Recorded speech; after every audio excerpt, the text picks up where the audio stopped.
So if you've been marginalized as a community, and now the Constitution is offering you greater space for participation, for enjoying your rights, why would you want to close that gap simply because one person is being investigated? Or one person has spread misinformation. Exactly.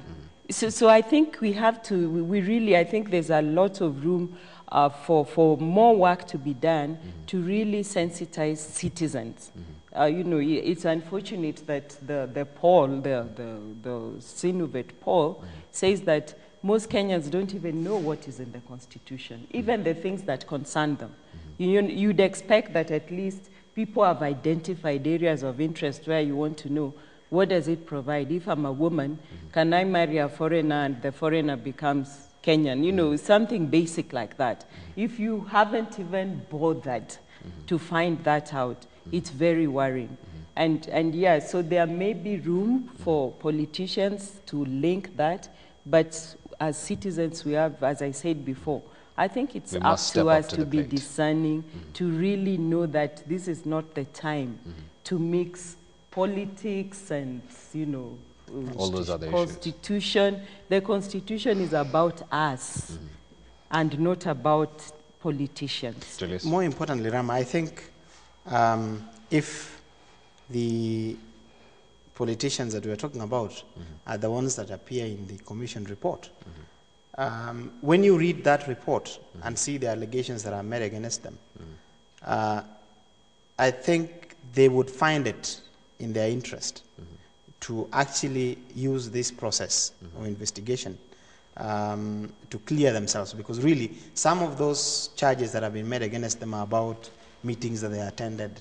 and you see this is just people saying that they attended or they said this. Yeah. So it could be that this process could actually help clear them, as opposed to now taking the position that since we are in this report, then now we are going to, you know, shout and kick and ensure that nothing happens, because the international process cannot be stopped by any of these things that we do here. Whether we oppose the Constitution, whether we go to our communities, it will go on, the investigations will go on, and eventually if warrants are issued, regardless of even if Kenya itself says that we are going to put you know, fighter jets will not come here, eventually it will catch up with you. So question. Yeah. Kenyan politicians being the creatures that they are, what are the odds that any politician in this day and age, any politician in the 10th Parliament will actually voluntarily try and clear their name? I don't think it's up to them to clear their names. It is really the investigation that will be mounted by Ocampo. And this being an investigation that is more or less controlled in terms of how they go about the collecting their data, you would expect that they should now be able to you know, present themselves and be able to engage these investigators as to what is alleged against them. You see what was happening, like in the Commission's report, you would find that a number of these politicians either at that time did not know what it is that has been said against them, or they never even appeared at the Commission. So this period has given them an opportunity now to look at what has been alleged against them, and you know, start thinking about how they are going to defend themselves when the investigations come. Florence, it would, I mean, on a purely logical front, it would make perfect sense to actually make that preemptive move first. These are the allegations against me. This is why I think they're false. Let's sit down, me and the prosecutor, let's talk. But are Kenyan politicians likely to do that? Well, I don't think it's about the Kenyan politician. I think it's also the way the criminal process works. You see, like as Kemboi says, in our report we are very clear. We've said these are allegations that have been made. We have said these need further investigations. So when you're doing investigations, as an investigator, it is you who determines. It's your moves. You determine what kind of information you require. It's up to you to determine, do I now need to speak to the suspect? So, you know, it's not, as Kemboi says, right now, we don't even know if Ocampo is going to open the envelope and say that out of this, whether there are 20 names, I'm only going to concentrate on 2. So which will essentially mean that if that is public, then we'll be expecting the two to now run around trying to engage Ocampo, saying this is what I did and all that. That usually doesn't happen in the criminal process. If you're a suspect, it's the investigator who will come to you. Yes, it's ICC's work to really look for information. If they think they need information from you, they will come to you.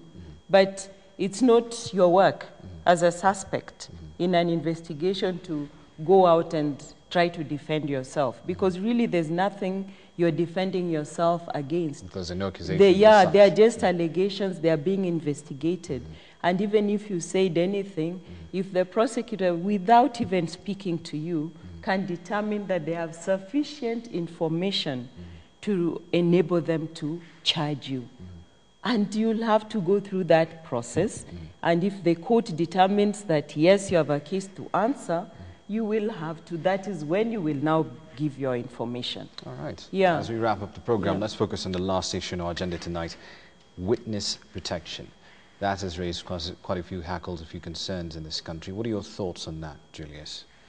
My thoughts remain the same. You remember, Rama, when we had the first discussion on this issue, I said that it would be tragic, really, if some people were hounded out or really placed in a place of danger because but that's happening they already, were perceived isn't it, to be. Yes, I have heard about it, and I think if there was any motivation for somebody to kill another person or disappear them because of the fear that they are going to be witnesses, that is like finding yourself in a hole and continue digging, because you see, then now you escalate your situation because you have a process here that could actually clear you. You have an international process that has checks and balances. It gives you all the ingredients of a fair trial.